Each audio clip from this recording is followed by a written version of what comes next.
The bitter wind whipped through the concrete canyons of Manhattan on that November evening, sending pedestrians hurrying along with collars turned up against the cold. Outside Trump Tower, a lone figure huddled against the polished granite walls, trying to find shelter from the cutting breeze. The woman's military jacket was worn but clean, decorated with service medals that caught the light from the building's warm glow. She kept to herself, head bowed slightly, a small cardboard sign propped against her weathered backpack. Her hands, roughened from years of service, were wrapped tightly around a paper cup of long cold coffee. The steady stream of well-dressed professionals barely gave her a second glance as they rushed past, their minds already on dinner plans and evening commitments. The usual evening crowd had gathered near the building's entrance, phones raised to capture any glimpse of the building's famous owner. Security personnel maintained their vigilant watch, their earpieces occasionally crackling with updates. The scene was routine, almost choreographed in its familiarity.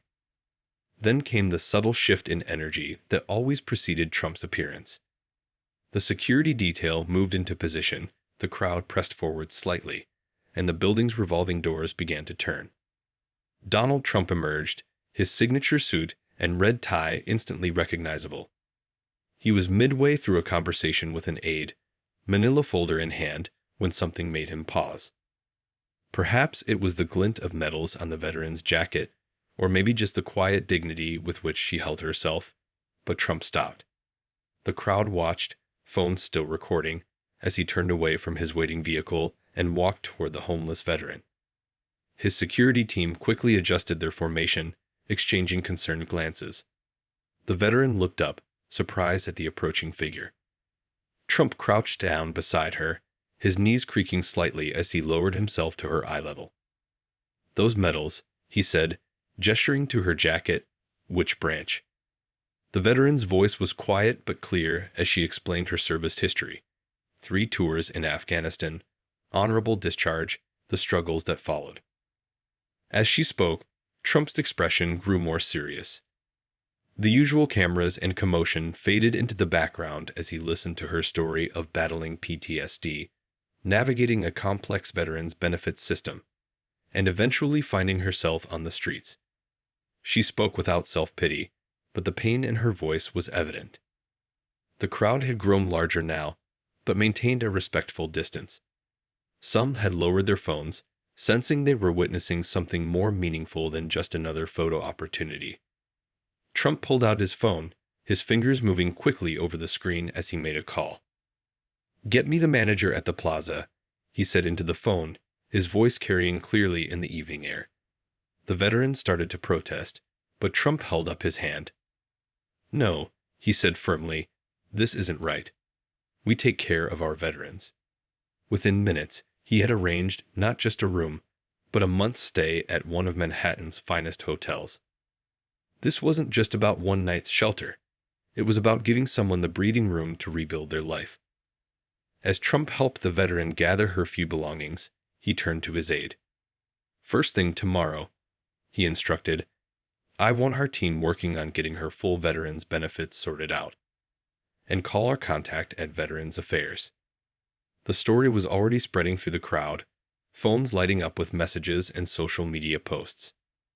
But unlike many viral moments, this one wasn't about spectacle. It was about the quiet transformation of one life, witnessed by dozens on a cold Manhattan evening. The next week brought remarkable changes to the veteran's life. From her temporary home at the Plaza Hotel, she watched as Trump's team moved with surprising efficiency. Within days, a stern-faced lawyer arrived with a stack of paperwork. Benefits applications that had previously seemed like an impossible maze now being carefully explained and filled out. The hotel staff treated her with quiet respect, and for the first time in months, she slept in a real bed, took hot showers, and ate regular meals. But more importantly, she had space to think, to plan, to remember who she was before the streets had claimed her. Trump's team didn't just handle paperwork. They arranged appointments at the VA hospital, where doctors finally listened to her concerns about the lingering effects of her combat experience. The nightmares that had haunted her since Afghanistan were addressed with proper medical care and counseling. Word of her story had spread through veterans circles, and other former service members began reaching out.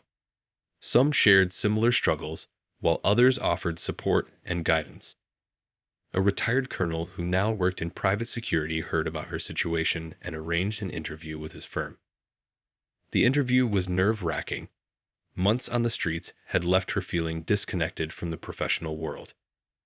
But as she began talking about her military experience, her training, and her skills, something shifted. The interviewer leaned forward, interested in her unique perspective on security protocols learned in combat zones. They offered her a position that afternoon. The salary wasn't just enough to live on. It was enough to start rebuilding. Trump's team helped her find an apartment within walking distance of her new job, and veterans organizations stepped in to help furnish it. Each morning, as she put on her new security uniform, she thought about how quickly life could change. Just weeks ago, she'd been invisible to the rushing crowds. Now she had a key to her own apartment, a business card with her name on it, and most importantly, her dignity back. But something else was happening too. Other veterans who were struggling began seeking her out. They'd heard her story and saw hope in it. During lunch breaks and after work, she found herself sharing information about resources, making calls to contacts she'd made, helping others navigate the system that had once seemed so impossible to her. Her story was becoming more than just a viral moment or a feel-good news piece. It was turning into a movement. Local businesses, inspired by Trump's initial action, began looking at ways to hire veterans. The hotel industry started a program to provide emergency housing. Even the city council took notice, forming a task force to address veteran homelessness. She wasn't just rebuilding her own life anymore. She was helping to create a network that could lift others up too. And it had all started with a chance encounter on a cold evening outside Trump Tower, proving that sometimes the most meaningful changes start with someone simply stopping to listen. 3 months had passed since that fateful evening outside Trump Tower, and the changes in the veteran's life were remarkable. Her position at the security firm had evolved beyond basic duties. She was now leading training sessions, sharing insights from her military experience that proved invaluable in civilian security operations. Her apartment, once bare and basic, had slowly transformed into a real home.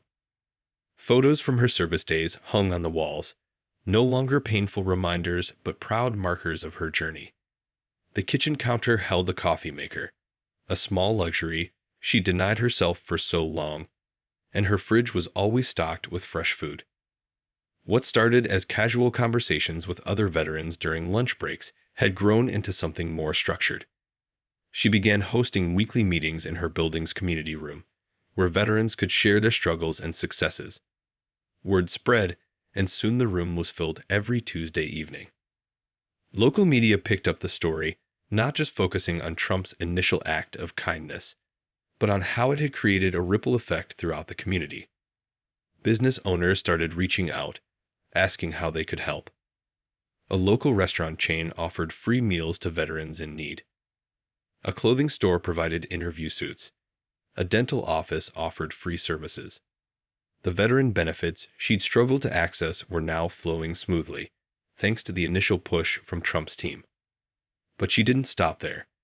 She started documenting everything she learned about the system. Every form, every office, every deadline, creating a simple guide for others to follow. Her security firm took notice of her leadership skills and community involvement. They created a new position for her, Veterans Outreach Coordinator.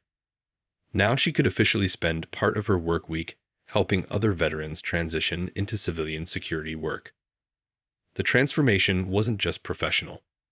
The nightmares that had plagued her since Afghanistan began to fade with regular therapy and the stability of her new life. She started sleeping through the night, her hands no longer shaking when sirens passed by. Other companies began calling, asking her to speak about veteran employment. She shared her story honestly, the struggles, the darkness, and the unexpected moment of kindness that changed everything. But more importantly, she talked about how to create real opportunities for veterans, not just temporary solutions.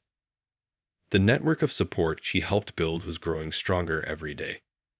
Veterans who had been helped were now returning to help others, creating a sustainable cycle of support and recovery. What had started as one man's spontaneous act of kindness had blossomed into a community-wide movement of positive change. The veterans' weekly support meetings had grown so large they needed a bigger venue. A local church offered their hall, and every Tuesday evening, dozens of veterans gathered to share their stories and support one another. The atmosphere was different from traditional support groups, less clinical, more like old friends meeting up. One evening, a retired general showed up unannounced. He'd heard about the program and wanted to see it firsthand. As he sat quietly in the back, listening to veterans share their struggles and triumphs, his eyes grew moist. After the meeting, he approached the veteran with a proposition.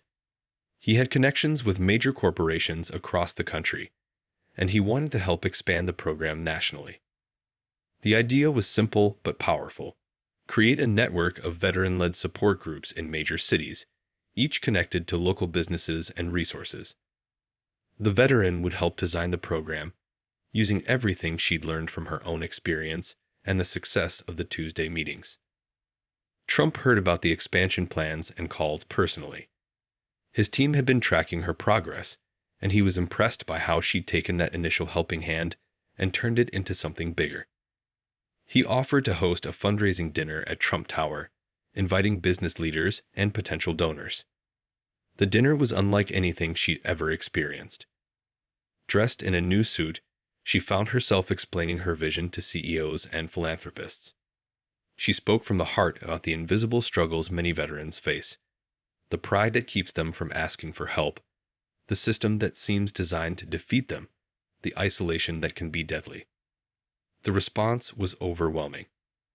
By the end of the evening, they had pledges for enough funding to launch programs in 5 major cities. But more than money, they had commitments from businesses to provide jobs, from property managers to offer housing, from healthcare providers to deliver services. What touched her most was when other veterans who'd been helped through her program started stepping up to lead groups in their own cities. They understood the importance of having someone who'd walked the same path showing the way forward. Local politicians began taking notice too. They saw how this grassroots approach was actually working, not just providing temporary band-aids, but creating lasting changes in veterans' lives. They started looking at ways to remove bureaucratic barriers and streamline access to services. As she walked home that evening, past the spot where she'd once sat homeless, she felt a deep sense of purpose. The pain and struggles of her past hadn't been meaningless. They'd equipped her to help others find their way back. That cold night when Trump had stopped to talk to her hadn't just changed her life. It had started a chain reaction that was now changing hundreds of lives. The success of the initial veteran support programs had sparked something remarkable. Within 6 months, similar groups had sprung up in 10 major cities, each led by veterans who'd found their way back from the brink. The model was simple but effective. Veterans helping veterans, with real support from local businesses and organizations. The veterans' phone rang constantly now, with calls from across the country. Military bases started inviting her to speak to service members before their discharge, helping them prepare for civilian life. Her simple guidebook for navigating veterans' benefits had been professionally published and was being distributed at VA offices nationwide. Trump's initial fundraiser had opened doors, but now other influential figures were stepping forward. Professional sports teams hosted veteran job fairs in their stadiums. Tech companies created training programs specifically for veterans. Hotels across the country joined a program providing emergency housing for veterans in crisis. One morning, she received an unexpected email from the Pentagon. They wanted to study her program as a model for improving veteran transition services nationwide. The brass had noticed how her approach, combining practical help with peer support, was achieving results that traditional programs hadn't matched. The most rewarding moments, though, were still the quiet ones. Like when a veteran who'd been sleeping in his car for months walked into a Tuesday meeting, and she saw that same lost look she'd once had. Or when someone who'd gone through the program called to say they'd gotten their first apartment, or landed a job, or finally slept through the night without nightmares. Her own life had stabilized in ways she'd once thought impossible. She'd been promoted to director of veteran programs at her security firm, overseeing hiring and training across multiple states.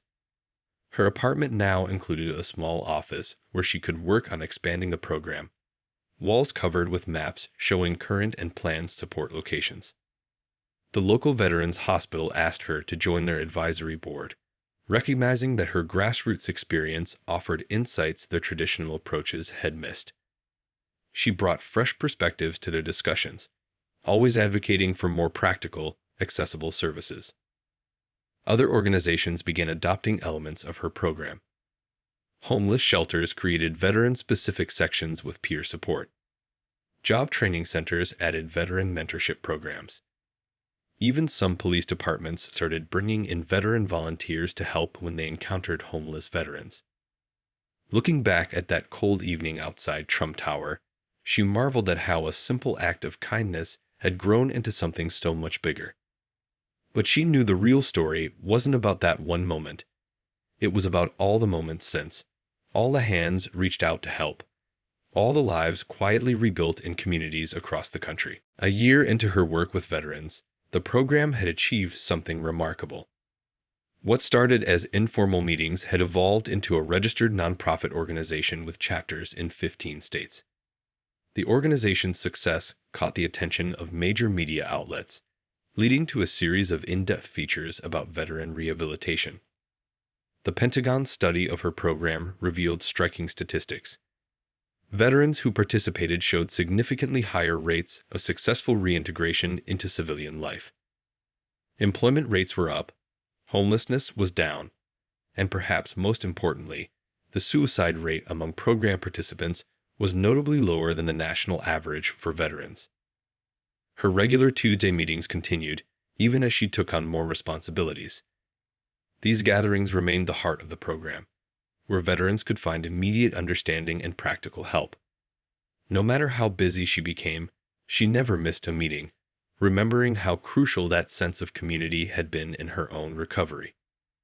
Trump's team stayed involved, offering business expertise as the organization grew. They helped structure the expansion, ensuring each new chapter maintained the core principles that made the original program successful. The organization now employed dozens of veterans in leadership positions, each bringing their own experiences and insights to the work. Fortune 500 companies began creating dedicated veteran hiring programs modeled after her security firm's successful approach. These weren't just token gestures.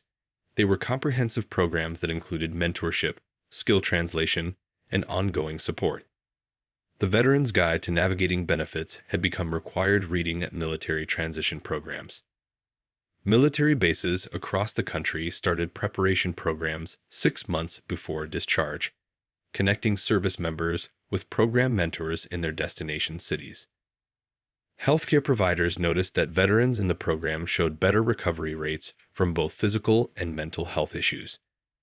The peer support model was particularly effective in helping veterans seek treatment for PTSD and other combat-related trauma.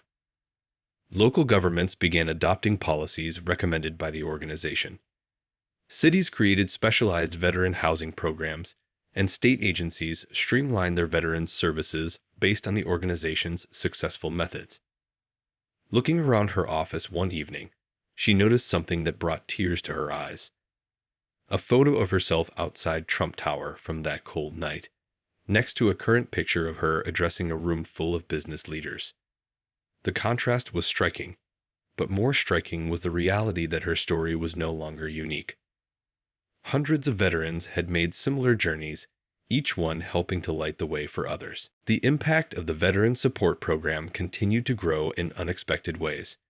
Several military bases had now integrated a pre-transition phase, where service members spent their final months connecting with program mentors in their future home cities. This early intervention was proving crucial in preventing the slide into homelessness that many veterans experienced. International military organizations began studying the program's success. Representatives from allied nations visited to observe the Tuesday meetings, taking notes on how the peer support model functioned. British and Canadian military officials were particularly interested in adapting the program for their own veterans. The original security firm where she worked had expanded its veteran hiring program nationwide. What started as one company's initiative had grown into an industry standard, with other security companies following suit. Veterans were now seen as preferred candidates, their military experience recognized as valuable training. Trump hosted another fundraiser, this time at Mar-a-Lago. The event brought together business leaders, military officials, and program graduates. The contrast between the glittering ballroom and her memories of that cold sidewalk outside Trump Tower wasn't lost on anyone, especially when several program graduates shared their own transformation stories. Healthcare providers reported another unexpected benefit. Veterans in the program were more likely to seek preventive care and mental health support. The stigma around asking for help had diminished as more veterans saw their peers successfully navigate these systems. The organization's data showed impressive results. 85% of program participants found stable employment within 6 months. 92% secured permanent housing. And perhaps most importantly, the program had a 98% retention rate. Veterans who got help stayed connected and helped others. But the most significant change was harder to measure. It showed in the way veterans carried themselves after going through the program. Heads held higher, shoulders straighter, eyes forward. They'd found not just practical help, but a renewed sense of purpose and community. The Tuesday meetings had grown so large, they now happened simultaneously in multiple locations across each city. Each group maintained the same core principles: veterans helping veterans, practical support combined with genuine understanding, and an unwavering commitment to leaving no one behind. Looking at the latest expansion plans spread across her desk, she thought about how that single moment of kindness had multiplied. What started with one person stopping to listen had grown into a movement that was reshaping how society supported its veterans. As the program approached its second year, major universities began studying its impact on veteran reintegration. Research teams documented how the peer support model, combined with practical assistance, was creating lasting positive changes in veterans' lives. A documentary filmmaker spent 6 months following different program participants, capturing their journeys from struggle to stability. The resulting film, premiered at a veteran-focused film festival, showed the raw reality of veteran homelessness and the power of community-based solutions. The veteran's role had evolved, too. She now split her time between running the organization and advising government agencies on veteran affairs. Her testimony before Congress led to new legislation streamlining veteran benefits and funding similar programs nationwide. The organization's success caught the attention of major tech companies. They developed a mobile app that connected veterans with immediate resources in their area: housing, job opportunities, medical care, and most importantly, other veterans ready to help. The app became a lifeline for veterans in crisis. Trump's initial investment had multiplied many times over through corporate partnerships and government grants. The organization now operated with a substantial budget, but maintained its grassroots approach. Every dollar went directly to veteran services, with minimal overhead costs. The security industry had been completely transformed. What started with one company hiring veterans had become an industry-wide movement. Training programs specifically designed for veterans were now standard, creating a clear path from military service to civilian security careers. Healthcare providers partnered with the organization to create veteran-specific treatment programs. Mental health services were redesigned with military experience in mind, leading to better outcomes for PTSD and depression treatment. The ripple effects reached beyond veterans themselves. Families reported stronger relationships as veterans found stability and purpose. Children of veterans in the program showed better academic performance and fewer behavioral issues. The organization's data now showed something remarkable. Veterans who completed the program had a higher rate of success in civilian life than the general population. They weren't just surviving. They were thriving, leading businesses, running for office, and continuing to serve their communities in new ways. 2 years after that fateful night outside Trump Tower, the veteran found herself back at the same spot, but under very different circumstances. She was there to announce a nationwide initiative. The Veterans Restoration Project would now be implemented in all 50 states. The sidewalk where she once sat had become a symbol of hope. Regular gatherings happened there now, with veterans reaching out to others still struggling on the streets. The location served as a powerful reminder that change was possible, no matter how dire the circumstances. Trump attended the announcement, standing beside her as she shared the latest statistics. Over 10,000 veterans housed, 15,000 employed, and countless lives transformed. But more than numbers, she spoke about the ripple effects. Families reunited, communities strengthened, and a new model of veteran support that was changing lives across the globe. The organization had grown beyond anyone's expectations. What started as informal Tuesday meetings now operated as a sophisticated network of support centers, each maintaining the personal touch that made the original program successful. International adoption of the program was underway, with British, Canadian, and Australian military organizations implementing similar models. The success had sparked a global conversation about veteran care and support. The mobile app had become a vital tool, connecting veterans with immediate help 24/7. It had logged over 1 million interactions, each representing a veteran reaching out for support or offering help to others. Research universities had documented the program's success in comprehensive studies. The data showed not just improved outcomes for veterans, but cost savings for governments and healthcare systems. The program was proving that early intervention and peer support were both more effective and more economical than traditional approaches. Looking out at the gathered crowd, she saw familiar faces, veterans who'd found their way back from the brink, now helping others do the same. The cycle of support had become self-sustaining, with each success story adding strength to the network. As she concluded her speech, she shared a simple truth. Her story wasn't unique anymore. Thousands of veterans had made similar journeys from crisis to stability, from despair to hope. What made this program special wasn't just its success rate, but how it transformed recipients into givers, creating an ever-growing community of support and understanding.